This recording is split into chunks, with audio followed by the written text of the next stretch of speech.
जय जिनेन्द्र, राधे राधे। दिव्य दिशा चैनल में आप सभी का हार्दिक स्वागत है। और ज्ञान और विद्या की देवी माँ सरस्वती की पूजन के पावन पर्व बसंत पंचमी की आप सभी को बहुत बहुत बधाई और शुभकामनाएं। हम सब जानते हैं कि माँ सरस्वती की उत्पत्ति किस प्रकार हुई। यदि संक्षेप में बात करें कि भाई जब ब्रह्मा जी ने सृष्टि की संरचना की थी और उसमें मानव योनि का सृजन किया था, तो उस सृजन से भी थोड़े से असंतुष्ट थे, क्योंकि उन्हें लगा कि सब कुछ नीरस सा है, मूक सा है। तो फिर उन्होंने अपनी कमंडल से जल छिड़का था धरती पर, और धरती जो है उससे कांप सी गई थी। और फिर उसमें से जो है उस कंपन के बाद में एक बहुत ही विलक्षण शक्ति के रूप में एक अद्भुत सुंदर सी जो है नारी प्रकट हुई थी, चतुर्भुज वाली। और उनकी जो है एक हाथ में वीणा थी और दूसरा हाथ जो है वर्तनी की मुद्रा में था, और दो अन्य हाथों में उनके पुस्तक और माला थी। तो जब उन्होंने अपनी वीणा से नाद किया, तो फिर जो है धरती एकदम से जैसे कि खिलखिला उठी थी। और उसी दिन से कहते हैं कि सभी को जो है स्वर मिल गया था। और ब्रह्मा जी ने जो है उन्होंने ये वरदान दिया था कि भाई तुम्हारी जो है धरती पर पूजा होगी, क्योंकि जो दिन था वह दिन था माघ माह के शुक्ल पक्ष की पंचमी, और इसीलिए आज के दिन जो है सरस्वती माँ की पूजा की जाती है।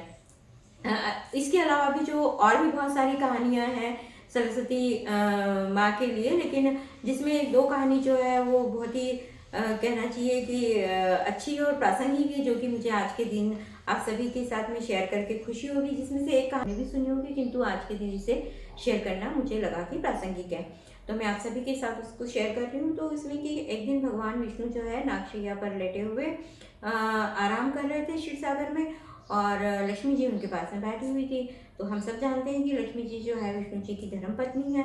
तो लक्ष्मी जी ने एक आम, जैसे हम भारतीय नारी अपने पति से गिफ्ट की मांग करती है, इसी तरह से लक्ष्मी जी ने भी भगवान विष्णु से कहा कि भाई मैं आपकी इतनी सेवा करती हूँ, इतना आपका ध्यान रखती हूँ, लेकिन कभी आपने मुझे कोई गिफ्ट नहीं दिया। तो भगवान विष्णु को भी लगा कि भाई ये बात तो सही है, भाई मैंने तो कभी इस बारे में सोचा ही नहीं। तो उन्होंने जो है लक्ष्मी जी को कहा कि अच्छा मांगो तुम्हें क्या चाहिए। तो लक्ष्मी जी ने कहा कि भाई देखिए मुझे जो है ऐसा वर दीजिए कि भाई मैं धरती पे किसी भी व्यक्ति को कितना भी धन वैभव दे सकूं, उसे धन धान्य से परिपूर्ण कर सकूं, वैभवशाली बना सकूं। तो भाई विष्णु जी ने कहा कि ठीक है। उन्होंने कहा तथास्तु, लेकिन मेरी एक शर्त है कि भाई तुम जिसे जितना चाहे धन वैभव से परिपूर्ण कर सकती हो, लेकिन मैं जब चाहूँ मैं उसे वापस ले भी सकता हूँ।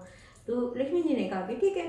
अब लक्ष्मी जी को तो ये वरदान मिल गया कि भाई वो जिसे जितना चाहे धन वैभव दे सकती है पृथ्वी पर ये बात जो है पूरे देवलोक में फैल गई कि भाई लक्ष्मी जी को ये गिफ्ट मिला है। तो ये बात फैलते फैलते जो है माँ सरस्वती के पास भी पहुंची।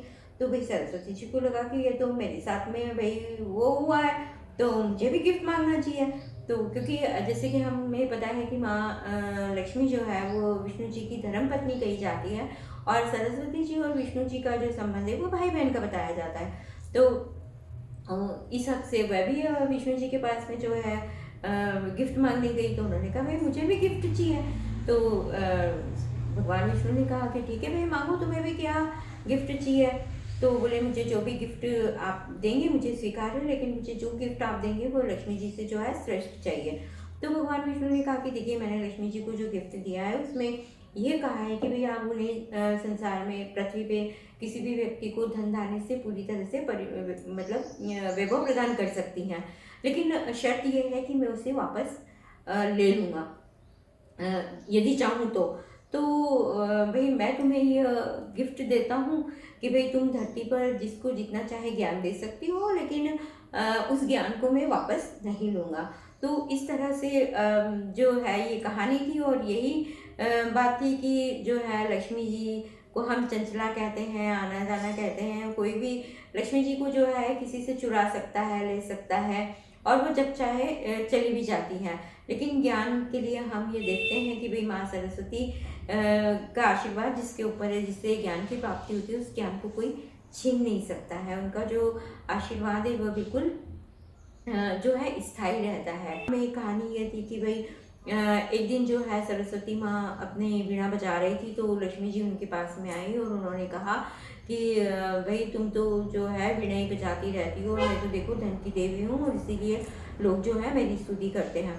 तो ये सुन के जो है सरस्वती जी को बहुत गुस्सा आ गया था और उन्होंने भी फिर कहा कि भाई ठीक है, तुम धन की देवी हो लेकिन तुम तो चंचला हो और आनी जानी हो, और मैं तो जिसके पास रहती हूँ उसी के पास टिकती हूँ, और धन से तो कोई ज्ञान खरीद नहीं सकता, और ज्ञान से तो जो है व्यक्ति धन को अर्जित कर सकता है।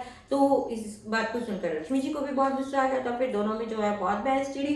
उनका जो ये बहस है ये सुनकर जो है वहाँ जो देवता थे उनमें भी जो है थोड़ा सा, जो हम आज की भाषा में बोले तो तनाव हो गया, और वे लोग फिर आदिशक्ति के पास में गए और वहाँ उन्होंने उसका हल पूछा। तो उन्होंने कहा भाई ये द्वंद्व तो धरती पर चलता रहेगा कि भाई ज्ञान बड़ा है या धन बड़ा है। यह है कि व्यक्ति जिसके पास धन होगा तो जरूरी नहीं है कि उसके पास ज्ञान हो, लेकिन ज्ञान से जो है व्यक्ति धन को अर्जित कर सकता है। और ये आपको पसंद आई हो तो आप वीडियो को लाइक कमेंट जरूर करें और सब्सक्राइब भी करें इस चैनल को। धन्यवाद।